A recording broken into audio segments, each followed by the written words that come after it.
السلام علیکم ورحمۃ اللہ وبرکاتہ۔ عزیزان ملت اسلامیہ، آپ تمام امتی کو مفصل کی طرف سے سلام عرض ہے۔ گھر میں بڑی پردہ نشین عزت دار ماں بہنوں کو مفصل کی طرف سے سلام عرض ہے۔ بہرحال بہرکیف اللہ سے امید ہے آپ لوگ خیریت سے ہوں گے، اللہ کی حفاظت میں ہوں گے۔ ان ملونوں کی ملامت سے، ان فرقہ پرستوں کی فرقہ پرستی سے، ان درندوں کی درندگی سے، ان مابلنچروں کی مابلنچنگ سے، ان بلاتکاریوں کی بلاتکاری سے، ان دہشت گردوں کی دہشت گردی سے، ان منافقوں کی منافقت سے محفوظ ہوں گے۔ اللہ آپ لوگوں کو اپنے حفظ و امان میں رکھے، اللہ اپنی حفاظت میں رکھے، اللہ ہر آبا سے ہر شر سے محفوظ رکھے۔ بہرحال بہرکیف میرے عزیز دوستو، میرے بھائیوں، دیش کے حالات سے بھی آپ لوگ واقف ہیں اور دیش کے باہر کے حالات سے بھی آپ لوگ بجا واقف ہیں، کیونکہ یہ آپ کا بھائی ہر ممکن کوشش کر رہا ہے کہ آپ لوگ ہر خبر کی جانکاری رکھ سکے، تاکہ اس گودی میڈیا کی گمراہ کن باتوں میں گمراہ نہ ہو۔ اس لیے ہر ممکن کوشش کر رہا ہوں میں، تاکہ آپ لوگوں کو سچی اور حقیقت سے بنی خبریں جو دنیا میں جو چل رہی ہے وہ حقیقت کا آئینہ آپ کو دکھا سکوں، اور ان کے پردے فاش کر سکوں اور ان کو بے نقاب کر سکوں۔ بہرحال جو ہمارے دیش ہندوستان یعنی انڈیا، جو ہمارا وطن عزیز ہے، جو ہمارے لیے آن بان شان ہے ہماری، جو ہم فخر کر سکتے کہ ہم ایک ہندوستانی ہیں، اس دیش سے، ہندوستان سے پاکستان جو آتنکوادیوں کا گڑھ ہے، دہشت گردوں کا گڑھ ہے، اس کے ساتھ کل رات سے ہی جنگ چالو ہو چکی ہے۔ جنگ کیا ان کی اوقات نہیں ہے جو ہم سے لڑ سکے، یا ان کے پاس ایسی کوئی چیز نہیں ہے حقیقت سے بنی جو ہم سے مقابلہ کر سکے۔ زمین اور آسمان میں جتنا فرق ہے اتنا فرق ہوتا ہے ہم ہندوستان اور پاکستان پہ۔ صرف ان کو صرف بات کرنے آتا، پاکستانیوں کو جملے بازی کرنا آتا ہے، اس کے علاوہ دوسرا کام نہیں۔ اب دنیا میں کہیں پہ بھی پاکستانی رہنے والوں کے لیے ایک شرم کی بات ہے، تاکہ آپ لوگوں کو یہ معلوم ہونا چاہیے، یہ تمہارے حکمان جو پناہ دیتے ہیں آتنکوادیوں کو، دہشت گردوں کو، تمہاری یہ حالت ہوتی ہے۔ پہلے ہی تم لوگ اکنامی کے معاملے میں زیرو ہے، طاقت کے معاملے میں زیرو ہے۔ کسی طریقے سے ہندوستان ہمیشہ تمہاری سپورٹ کرتا رہا، تاکہ تم لوگ پڑوسی ملک ہیں، پڑوس میں ہیں، اس لیے ایک چھوٹے بھائی کے ویسا دیکھا۔ لیکن ہندوستان کو تم لوگ ہمیشہ پیچھے سے وار کرتے رہے، اور بے گناہ ہندوستانیوں کے ساتھ تم لوگ جو سلوک کیا، جو دہشت گرد کارروائی کی، اب اس کا تم لوگوں کو منہ توڑ جواب تو مل چکا ہے۔ مشن سندور کے نام سے جو تمہاری اوقات دکھائی گئی، کل 9 دہشت گردوں کے جو جگہیں تھے اس کو نظر آتش کیا گیا، اتنا مار ماری گئی، اتنے میزائلیں ڈالے گئے جو گونج ابھی تک سنائی دے رہی۔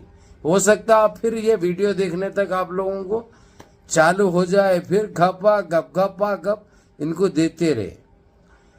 تو میرے عزیز دوستو، میرے بھائیو، آپ لوگوں کو یہ بتانا تھا، اب پاکستان چلا رہا ہے، پاکستان تڑپ رہا ہے، پاکستان رو رہا ہے، ہماری مدد کرو، ہماری مدد کرو۔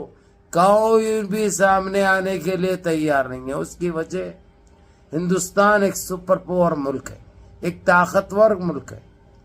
اس کے ساتھ انہوں کیا تھا، چائنا کے کھاندے پہ رکھ کے کچھ کریں گے بولے، ویسا چائنا منہ بھی نہیں کھول سک رہا ابھی۔ اس کی وجہ رشیا، امریکہ،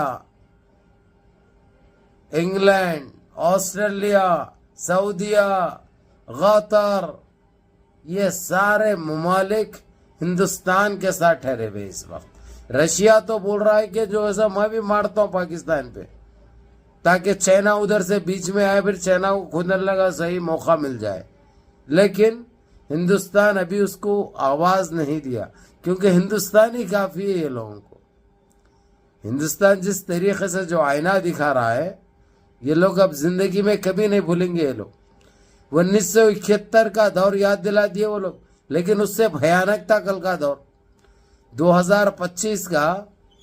1971 سے کئی گنا خطرناک تھا۔ اب رہی بات یہ مشن کس نے انجام دیا، یہ آپ لوگوں کو جاننا بہت ضروری ہے۔ یہ ہماری بہن صوفیہ قریشی نے، صوفیہ قریشی انیس سنگھ بلکہ 2 لیڈی نے مل کر یہ کارنامہ انجام دیا۔ آج ساری ہندوستان کی اس بیٹی کو ساری دنیا سلام کر رہی ہے۔ اس کی ہمت، اس کی دلیری اور اس کی بہادری کے ہر طرف چرچے چل رہے ہیں، جو کہ ایک قابل فخر باپ ہے، قابل فکر بات ہے، اور اس کے باپ اور ماں کو فخر کرنا چاہیے اپنی اس لاڈلی پر، جبکہ سارا دیش فخر کر رہا ہے، ہر ایک کو پراؤڈ محسوس ہو رہا ہے کہ وہ ایک ہندوستانی بیٹی ہے۔ صوفیہ قریشی جس کا نام ہے، ماشاءاللہ جتنی تعریف کی جائے کم ہے۔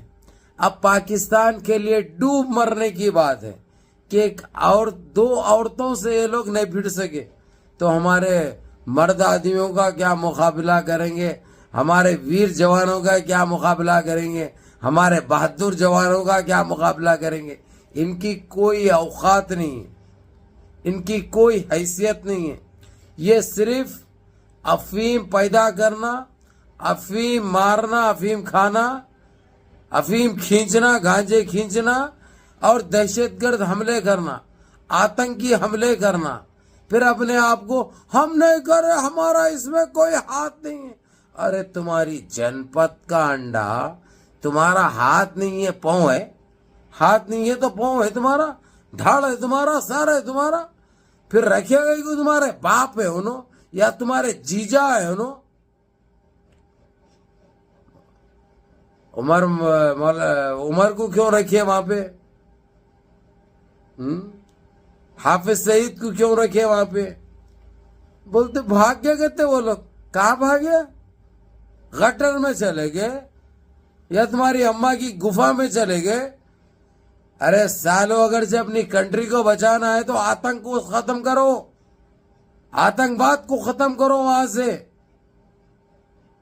ہماری پھوڑو بھی مت، ہماری مارو بھی مت، اور ہم یہ کارنامے انجام دیتے رہیں گے، دوسروں کے کھاندے پہ ڈال کے بڑے بڑے باتیں کریں گے۔ بلاؤ اب تمہارے مائی باپ جتنے ہیں تمہارے، ٹھہرو، بولو تمہارے ساتھ کہاں گیا تمہارا وہ چھوٹا چیتن، وہ بھونا، وہ جوکر کہاں گیا؟ کہاں گیا؟ بنگالی تمہارے ساتھ ہے بولے تھا نا، بھاگ گیا، پھس پٹاخا نکلا انہیں، گھپ بول کے دیتے خالی۔ ابھی تو خالی یہ شروعات ہے، یہ ابتدائی عشق ہے، آگے آگے دیکھو ہوتا ہے کیا۔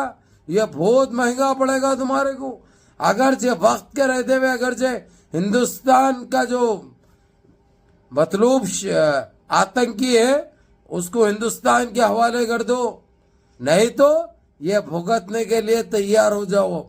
اب تم کو کوئی نہیں بچا سکتا، کیونکہ ساری دنیا بول چکی ہے تم ایک آتنکی ملک ہے، تم ایک دہشت گرد ہے۔ تم کو یہی زبان سمجھ میں آتی؟